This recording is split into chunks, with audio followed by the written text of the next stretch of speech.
বিয়ের জন্য যদি বাপ মা রাজি না হয়, নিজে বিয়ে করবা, পরে গিয়ে বাপ মাকে বলবা বিয়ে করে ফেলেছি, যা করতে চাও করো, আই ডোন্ট কেয়ার। এখন অনেক মুরব্বী আমার উপরে হয়তো অভিযোগ তুলবে, হুজুর আপনি যুবকদেরকে খারাপ দিকে মোটিভেট করছেন। মুরব্বী, একদমই নয়। আমি মনে করি জেনার চাইতে 1000 গুণ বেশি উত্তম সেই বাপ মাকে অমান্য করে বিয়ে করা, যে বাপ মা সন্তানের চরিত্র নষ্ট হচ্ছে দেখেও বিয়ে দিতে চায় না। তুমি আমার বাপ, তুমি আমার মা, তুমি দেখতেছো দিন দিন আমি মেয়েদের নেশায় আসক্ত হচ্ছি, আমি পার্কে যাচ্ছি, আমি প্রেম করতেছি, মেসেঞ্জারে, হোয়াটসঅ্যাপে, হোয়াট এভার ইট ইজ, আমি নষ্ট হচ্ছি।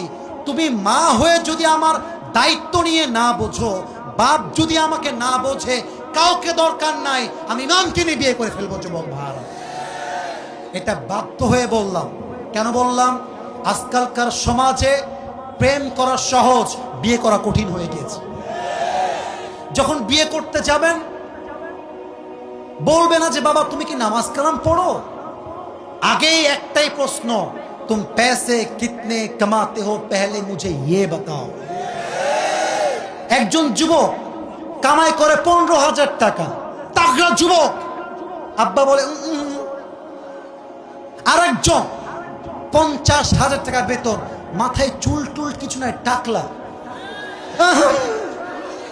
আরে এটাই দরকার আমার যুবক ভাই, আছে না নাই?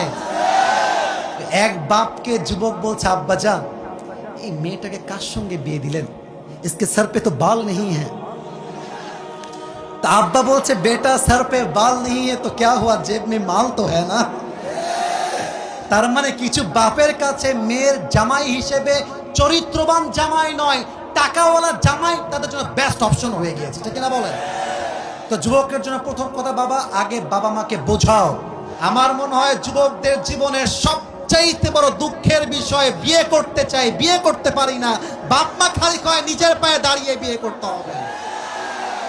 আর আজকালকার মেয়েদের কি হয়েছে আল্লাহই জানে, টাকা পাইলে বুইরা টাকলার সঙ্গেও মেয়েরা বিয়ের পিড়িতে বসে যায়। তবে আমি একটা কথা স্পষ্ট ডিক্লেয়ার দিয়ে বলতে চাই, টাকা দেখে বিয়ে করবেন, টাকা পাবেন, বাড়ি পাবেন, গাড়ি পাবেন, ওয়াল্লাহি আল্লাহর কসম করে বলছি মনের শান্তি আপনি কোথাও খুঁজে পাবেন না। আজকে আমার এই যুবকগুলো হয়তোবা জিরো হতে পারে, মেরে দোস্ত ওয়াক্ত হামেশা এক নেই হোতা, সময় পরিবর্তন হয়। আজকে যেই টাকলার হাত ধরে টাকা দেখে বিয়ে করছো, আজকের যেই যুবকটা জিরো হয়ে আছে, আগামীতে এমন একটা সময় আসবে ওই যুবকটা অফিসের বস হবে, টাকলা তার স্টাফ হয়ে কাজ করবে যুবক। অতএব যেই মেয়েরা টাকার পাগল, সবাইকে একটা কথা বলতে চাই, টাকা দিয়ে সুখ খুঁজে পাওয়া যায় না।